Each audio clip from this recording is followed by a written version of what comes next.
The Butter Battle Book by Dr. Seuss. And if you'd like to buy this book, check in the link description down below. On the last day of summer, 10 hours before fall, my grandfather took me out to the wall. For a while he stood silent, then he finally said, with a very sad shake of his very old head, "As you know, on this side of this wall, we are Yooks. On the far other side of this wall live the Zooks." Then my grandfather said, "It's high time that you knew of the terrible, horrible thing that Zooks do. In every Zook house, in every Zook town, every Zook eats his bread with the butter side down. But we Yooks, as you know, when we breakfast or supper, spread our bread," Grandpa said, "with the butter side up. That's the right, honest way." Grandpa gritted his teeth. "So you can't trust a Zook who spreads bread underneath. Every Zook must be watched. He has kinks in his soul. That's why, as a youth, I made watching my goal. Watching Zooks for the Zook watching Border Patrol."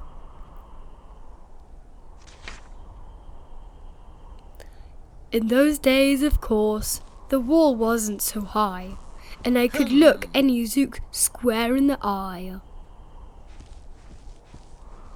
If he dared to come close, I would give him a twitch with my tough, prickly snake berry switch. For a while that worked fine. All the Zooks stayed away, and our country was safe. Then one terrible day, a very rude Zook by the name of Van Itch snuck up and slingshotted my snakeberry switch.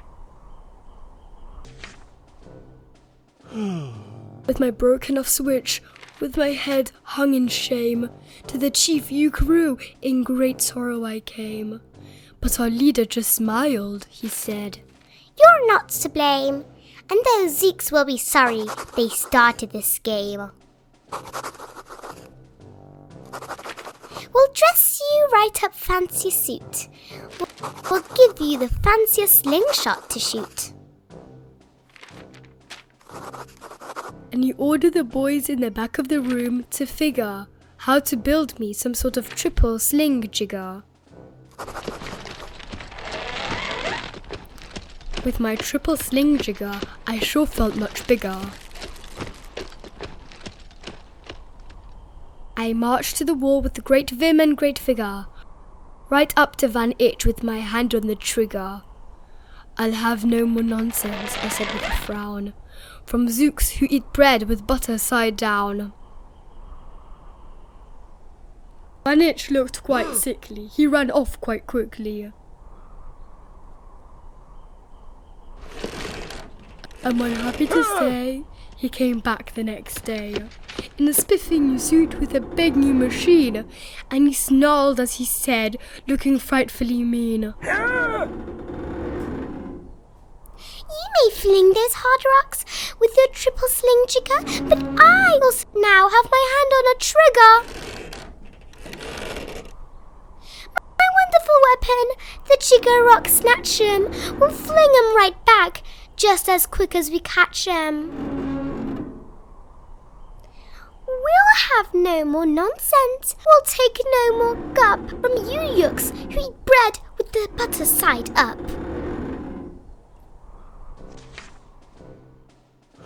"I have failed, sir," I sobbed as I made the report to the chief Yukaroo in the headquarters fort.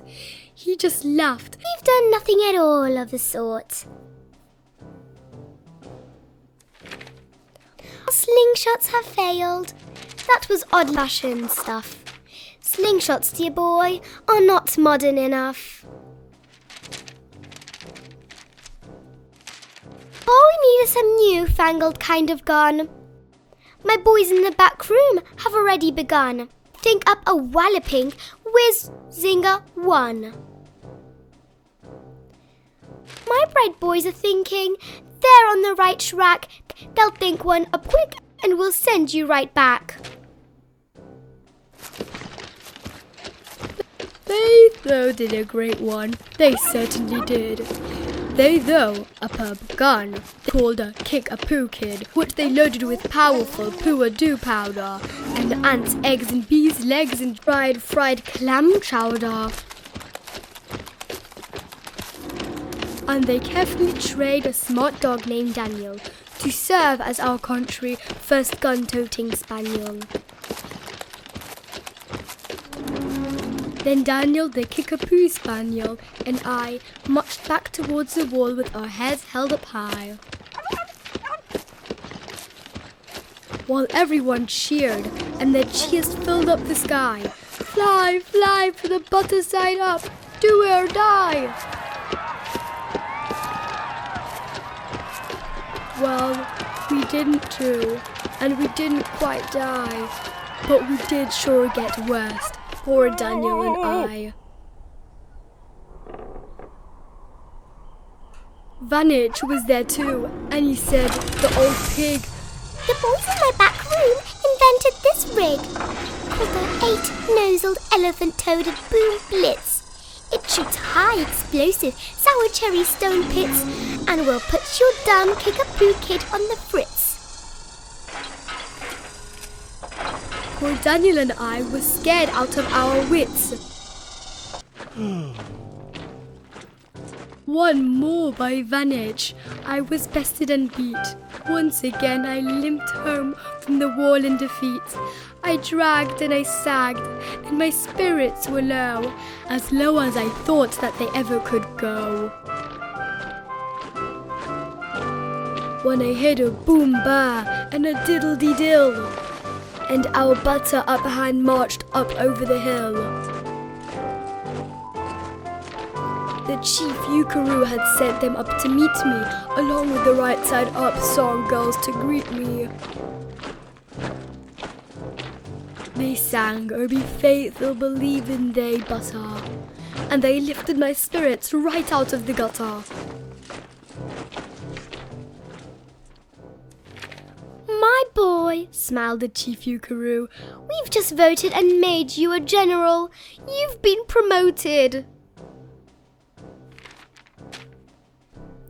You're putting your uniforms ready. Get in it. The big war is coming. You're going to begin it. And what's more, this time you are certain to win it. My boys in the back room have finally found how. Just wait till you see what they've potted up now. In their great new machine, you'll fly over that wall and clubber those butter-down zooks one and all.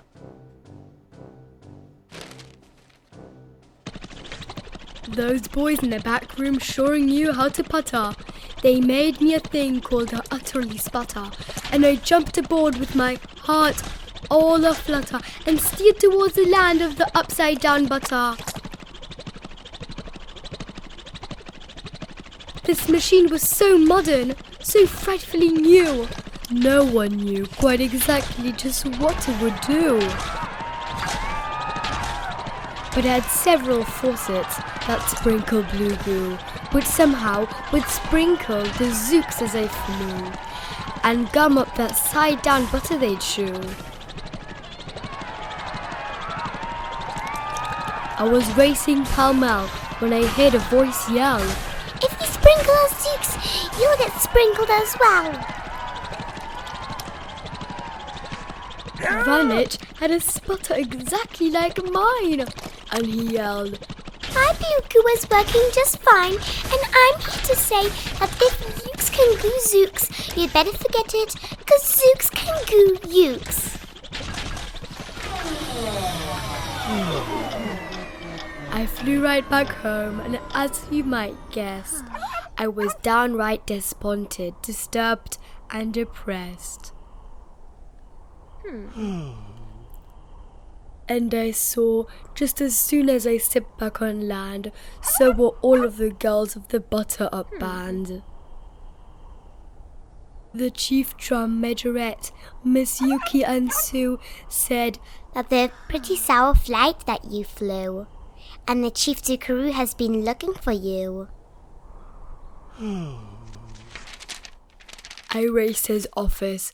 The place was a sight. "Have no fears," said the chef. "Everything is all right. My bright back room boys have been brighter than bright. They thought up a gadget that newer than new. It is filled with mysterious moo-la-ka-moo and can blow all those zooks clear to Salamagoo. They've invented the Bitsy Big Boy Boomeroo. You run to the wall like a nice little man. Drop this bomb on the zooks just as fast as you can. I have ordered all zooks to stay safe underground while the Bitsy Big Boy Boomeroo is around."